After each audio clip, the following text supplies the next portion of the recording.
Hello बच्चों, तो अब हम डिस्कस करने वाले हैं question number 4 from the chapter hydrocarbons. और इसमें हमें आज एक बहुत इंपॉर्टेंट टॉपिक है ओजोनोलाइसिस। इसको बेसिकली एक तरह का रिएक्शन है, इसको हम लोग डिस्कस करने वाले हैं, जिसमें कि आप जो भी आपके ऐसे कंपाउंड जिनके अंदर डबल या ट्रिपल बॉन्ड्स प्रेजेंट होते हैं, तो उनको आप ओजोन के प्रेजेंस में ट्रीट कराते हो तो आपको कुछ रेस्पेक्टिव वहां पे कार्बोनिल कंपाउंड्स मिलते हैं। इससे रिलेटेड ये वाला केमिकल रिएक्शन है। ठीक है, इसको हमें स्टडी करना है। So let's see what's given in the question. सबसे पहले तो आपको right the IUPAC name of the products obtained by the ozonolysis of following compound.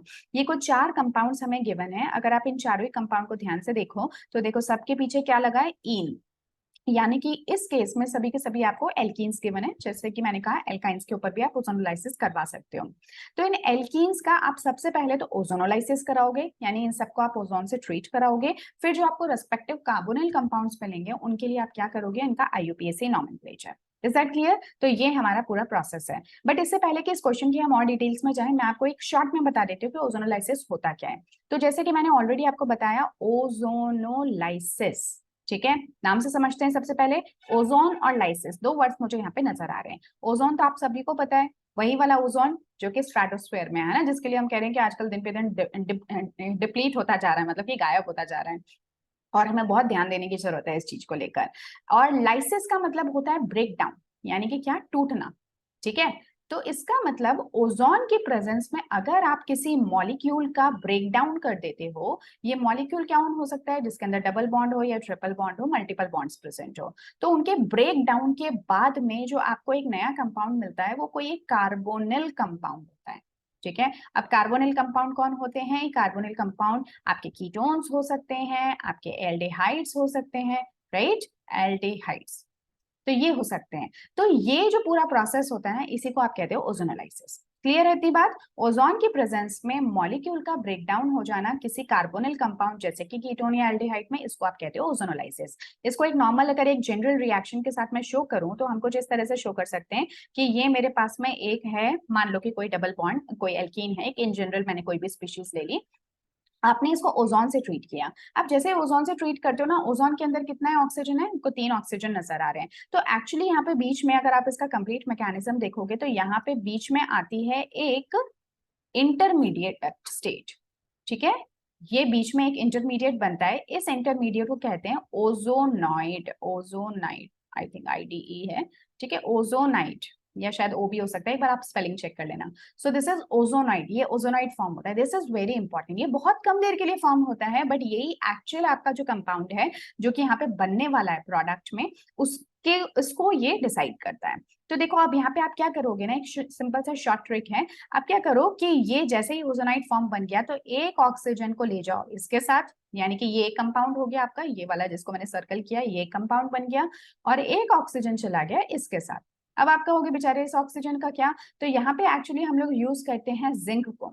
Zinc की प्रेजेंस में हम हाइड्रोलिसिस कराते हैं, तो ये जिंक इस वाले ऑक्सीजन को अपने साथ ले जाता है और क्या फॉर्म कर लेता है, जिंक ऑक्साइड, हाइड्रोलिसिस के बाद। और यहाँ पे जो 2 कंपाउंड आपको बनते हुए मिले, वो कौन से कंपाउंड मिले, तो आप देख सकते हो ये वाला कंपाउंड मुझे मिला, क्योंकि कार्बन के ऊपर हमेशा ही टेट्रावैलेंट यानी 4 बॉन्ड्स बन सकते हैं। तो अब ये अगर सिंगल बॉन्ड ऑक्सीजन आएगा तो वो तो पॉसिबल नहीं है। तो एक्चुअली ये बॉन्ड जब यहाँ पे ऑक्सीजन का शिफ्ट होता है ना, तो ये अपना बॉन्ड इधर शिफ्ट कर देता है और यहाँ पे बन जाता है डबल बॉन्ड। और इस तरह की कितनी स्पीशीज बन गई, 2 स्पीशीज बन गई, एक तो आपको लेफ्ट साइड में दिख रही है, एक आपको राइट साइड में दिख रही है, और साथ में जिंक ऑक्साइड बन गया। Although this is now that important, क्योंकि हमारा जो मेन फोकस था वो था हमारे कंपाउंड पे जो कि हमें मिल चुका है। इस केस में क्योंकि मैंने दोनों ही तरफ CH3, कुछ नहीं लिखा होता तो आपको पता है उसमें कार्बन होता है, तो CH3 तो आप देख सकते हो कि 2 आपको एसीटोन के मॉलिक्यूल्स मिल गए। और एसीटोन क्या होता है, एसीटोन होता है कीटोन, एक तरह का कीटोन।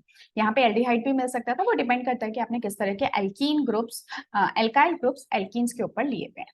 ठीक है, क्लियर है?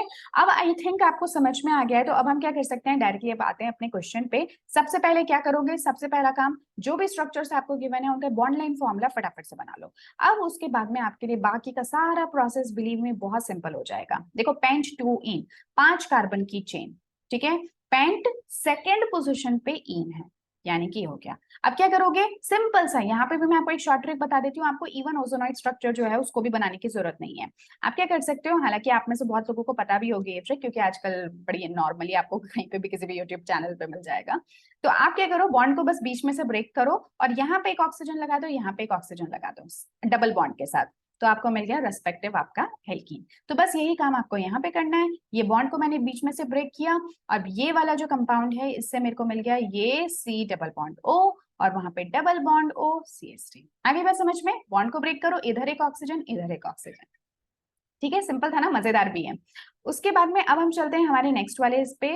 तो इसको मैं रिमूव कर दूं क्या, क्योंकि फिर या तो मेरे को नीचे ही आपको बताना पड़ेगा, बट वहां तो आप आंसर देख लोगे, तो इसलिए उसका क्या मतलब है। एक काम करेंगे, जब हम नॉमेनक्लेचर करेंगे ना तो नीचे से देख लेंगे। अब बात आती है 3,4 डाइमिथाइल हेप्ट 3 इन। ठीक है, अब देखो हेप्ट मतलब कि 7 कार्बन की चेन है, 1 2 3 4 5 6 7। ठीक है, जिसके की थर्ड पोजीशन 1 2 3 थर्ड पोजीशन पे एक एल्कीन है, और जो 3/4 पोजीशन है, ठीक है 1 2 3, तो थर्ड पोजीशन हो गई ये जहां पे एक CH3 ग्रुप है। अब आपको लिखने की जरूरत नहीं है, बॉन्ड लाइन फॉर्मूला में लिखने की जरूरत नहीं है। उसके अलावा फोर्थ पोजीशन पे भी एक मिथाइल ग्रुप है, तो 2 हो गए, इसलिए हमने वर्ड यूज किया डाइमिथाइल। आ गई बात समझ में, थर्ड फोर्थ पोजीशन पे 2 मिथाइल ग्रुप्स हैं और थर्ड पोजीशन पे ईन है। क्लियर। और नंबरिंग अगर आपको करना होगा तो कहां से करोगे, 1 2 3, हालांकि यहाँ पे जरूरत नहीं है क्योंकि ऑलरेडी हमें कंपाउंड गिवन है, बट ये यहाँ से कंटिन्यू करते करते यहाँ तक 7 हो जाएगा। आपको क्या करना है, बॉन्ड को ब्रेक करना है, तो बॉन्ड को ब्रेक कर दो, इधर लगाओ एक ऑक्सीजन इधर लगाओ एक ऑक्सीजन, तो बताओ क्या क्या कंपाउंड बन गए। सो दिस बिकम्स, अब देखो ये यहाँ से कीटोन मिल गया, क्योंकि यहाँ पे भी एक एल्काइल ग्रुप है और इस तरफ भी आपको एक एल्काइल ग्रुप नजर आ रहा है। सही बात है, दो दो एल्काइल ग्रुप्स हैं। इसी तरह से अगर हम यहाँ पे बात करें तो यहाँ पे भी मुझे एक अल्काइल कीटोन मिल गया, क्योंकि यहाँ पे भी एक एल्काइल ग्रुप है और दूसरा इधर भी एल्काइल ग्रुप, बट ये दोनों डिफरेंट है। अगर आप देखो तो यहाँ पे ये जो एल्काइल ग्रुप है ये 3 कार्बन की चेन है, आ रही है ना बात समझ में, ये प्रोपाइल ग्रुप है। बट अगर आप यहाँ पे देखो तो ये आपका इथाइल ग्रुप है, राइट। और वैसे भी आप खुद ही सोच लो ना, यहाँ 7 कार्बन की चेन है, हेप्टेन है, हेप्ट 3 इन है, तो इसके अंदर 7 कार्बन है। अगर उसको बीच में से ब्रेक करोगे तो एक के पास 4 जाएंगे कार्बन, एक के पास 3 जाएंगे, ऐसा तो हो नहीं सकता दोनों के पास बराबर बराबर जाए। ठीक है, वैसे भी कर सकते। क्लियर। तो ये हमारा हो जाएगा यहाँ पे प्रोडक्ट। अब चलते हैं हम लोग थर्ड वाले पार्ट पे। अभी मेरे को पता है इनका नॉमेनक्लेचर बाकी है, बट नॉमेनक्लेचर हम नीचे से देख लेंगे क्योंकि वो सिंपल है। और वैसे भी कार्बोनिल कंपाउंड्स के नॉमेनक्लेचर हम जब कार्बोनिल कंपाउंड्स करेंगे तो डिटेल में वैसे भी वहां पे डिस्कस करेंगे। जनरल जनरल है वो मैं आपको भी बता दूंगी। अब देखो इस वाले थर्ड केस में हमें एक ऐसी कार्बन चेन की बात करनी है जिसमें कि 4 कार्बन है। ठीक है, जिसमें फर्स्ट पोजिशन पे इन है और सेकेंड पोजिशन पे क्या है, इथाइल ग्रुप है। इथाइल है, इसका मतलब कि मेरे को इस तरह से बनाना पड़ेगा, क्योंकि एक कार्बन ये हो गया दूसरा कार्बन ये हो गया। क्या करोगे, बॉन्ड को ब्रेक करो, इधर लगाओ ऑक्सीजन उधर लगाओ ऑक्सीजन। अब आपको एक कंपाउंड तो यहाँ पे समझ में आ गया होगा, बट दूसरे में थोड़ा सा लग रहा होगा कि ये पता नहीं क्या बन गया। बिल्कुल चिंता करने की बात नहीं है, जो जैसा है वैसा वैसा करते जाओ। देखो एक कार्बन तो यहाँ पे है ही है, ये तो जानते ही हो, और इस कार्बन के ऊपर लगाए हुए हैं कुछ नहीं दिख रहा, इसका मतलब उसके ऊपर हाइड्रोजन है। ठीक है, तो देखो ये क्या हो गया कंपाउंड, ये आपका हो गया फॉर्मेल्डिहाइड, है ना, यही तो होता है फॉर्मेल्डिहाइड, फॉर्मेल्डिहाइड, या फिर इसी को ही आप क्या कहते हो, मेथेनॉल। ठीक है, और यहाँ पे भी आप देख सकते हो, यहाँ पे भी आपको एक कीटोन मिल गया, यानी कि यहाँ पे एक तो मुझे कीटोन मिला और एक यहाँ पे मेरे को एल्डिहाइड मिल गया। ठीक है, कीटोन को भी आप इजीली देख सकते हो, 5 कार्बन का कीटोन है, 1 2 3 4 5, तो नाम क्या हो जाएगा इसका, पेंट 2 ऑन। ठीक है, चलो आई थिंक अब आप लोगों को थोड़ा सा कॉन्फिडेंस आने लग गया होगा और लग रहा होगा कि यार ओजोनोलाइसिस इसमें तो हम मास्टर बन चुके हैं। एक्चुअली ये मेरा भी, मतलब ये सबका वन ऑफ द फेवरेट है, क्योंकि इसमें कुछ करना नहीं होता ना ज्यादा और बहुत आसान रिएक्शन है। फिर है 1 फिनाइल ब्यूट 1 इन, अगेन 4 कार्बन की चेन, और इसमें फर्स्ट पोजीशन पे हमसे कहा गया है कि फिनाइल ग्रुप है। आप चाहे तो बेंजीन बना दो, एक ही बात है। ठीक है, पीएच भी लिख सकते हैं, नॉर्मली पीएच भी लिखा जाता है एक रिप्रेजेंटेशन के लिए जब आपको बेंजीन को शो करना होता है। उसके अलावा ब्यूट और 1 ही पोजीशन पे एल्कीन भी है। ठीक है, क्या करो, यहाँ से देखो आपको बेंजिल्डिहाइड मिलने वाला है, तो यहाँ पे जब मैं बॉन्ड को ब्रेक करूंगी तो एक तो मुझे मिल गया ये कंपाउंड जिसमें एक तरफ है हाइड्रोजन, ऑफ कोर्स, है ना, कुछ नहीं है तो इसका मतलब हाइड्रोजन, और दूसरा जो है ये है बेंजीन जिसके ऊपर COH, तो ये क्या बन गया, बेंजिल्डिहाइड। क्लियर। तो यहाँ पे आपको दोनों एल्डिहाइड ग्रुप्स मिल रहे हैं, बट एक यहाँ पे एरोमेटिक एल्डिहाइड है और दूसरा एलिफेटिक एल्डिहाइड है। ठीक है। सो आई गेस कि इतना पार्ट आप लोगों को क्लियर हो चुका होगा। अब हम क्या कर लेते हैं, इनके फटाफट से नॉमेनक्लेचर देख लेते हैं। तो यहाँ पे वैसे सिंपल ही कंपाउंड्स है तो नॉमेनक्लेचर भी काफी सिंपल रहेंगे। बस एक खास बात मैं आपको बता देना चाहती हूँ कि जैसा कि मैंने कहा कि इस प्रोसेस में आपके जो कंपाउंड्स बनते हैं वो कौन होते हैं, कार्बोनिल कंपाउंड। कार्बोनिल कंपाउंड दो तरह के हो सकते हैं, मैंने आपको ऑलरेडी बताया। एक तो होते हैं एल्डिहाइड्स या फिर दूसरे हो सकते हैं आपके कीटोन्स। ठीक है। अब अगर एल्डिहाइड्स या कीटोन फंक्शनल ग्रुप प्रेजेंट है आपके कंपाउंड में तो सबसे पहली बात तो एल्कीन, एल्काइन, इनसे ज्यादा इनकी प्रायोरिटी होती है। ठीक है। तो इसलिए हमेशा ही सफिक्स, जिसकी भी ज्यादा प्रायोरिटी होती है ना फंक्शनल ग्रुप की, उनके लिए आप हमेशा उनका सफिक्स यूज करते हो। एल्डिहाइड का जो सफिक्स होता है वो है अल। ठीक है। यानी कि आप लास्ट में जो भी नाम है उसके आगे लगा दोगे अल। ठीक है। और कीटोन है उसके लिए होता है ओन। ये तो हो गए इनके सफिक्स। बट अगर मान लो, हालांकि यहाँ पे इतना इंपॉर्टेंट नहीं है बताना, लेकिन फिर भी चलो मैं बता देती हूँ क्योंकि दिमाग में आया तो, अगर कभी ये प्रीफिक्स के तौर पे यूज किए जाते हैं, यानी कि इनसे बेहतर और ज्यादा प्रायोरिटी का कोई फंक्शनल ग्रुप प्रेजेंट है उसी कंपाउंड में, मान लो कि कार्बोक्सिलिक एसिड है, तो आप उसमें ऐसे में लगाते हो इनके लिए ऑक्सो। ठीक है। दोनों के लिए ऑक्सो यूज करते हैं।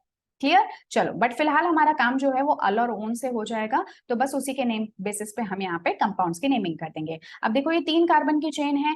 एल्डिहाइड ग्रुप या फिर कीटोनिक ग्रुप में जो CO है उसको हमेशा ही लीस्ट पोजीशन मिलनी चाहिए। तो देखो फर्स्ट पोजीशन मिल जाएगी, 3 कार्बन की चेन है तो प्रोपेनल अल अल। ठीक है, इंपॉर्टेंट। इसी तरह से जो दूसरा बन गया वो क्या बन गया, 1 2, यानी कि इथेन अल। ठीक है, सिंपल है। चलो, अब ये दूसरा वाला मेरा केस था, इसके अंदर जो जो कंपाउंड्स बने इसमें अब कीटोनिक ग्रुप है, तो 1 2 सेकंड पोजीशन पे कीटोन है इसलिए आपने लगाया ओन, और बाकी 5 कार्बन की चेन है तो पेंटेन टू ओन। ठीक है। उसके बाद में ये आ गया आपका butane two own. Clear, simple है। चलो, उसके बाद आता है थर्ड वाला केस आपका, तो इसमें जो कंपाउंड बना है अब समझ गए हो गया ना, पेंटेन 3 ओन। और यहाँ पे आ गया मीथेनल, ये मीथेनल मैंने आपको बताया था ना, मीथेनल, ये वही चीज है। उसके अलावा ये हो गया आपका प्रोपेनल, क्योंकि देखो 1 2 3 तो फर्स्ट पोजीशन पे ही एल्डिहाइड है इसलिए प्रोपेनल हो गया। और ये वाला क्या है, ये बेंजीन रिंग के ऊपर CHO ग्रुप है।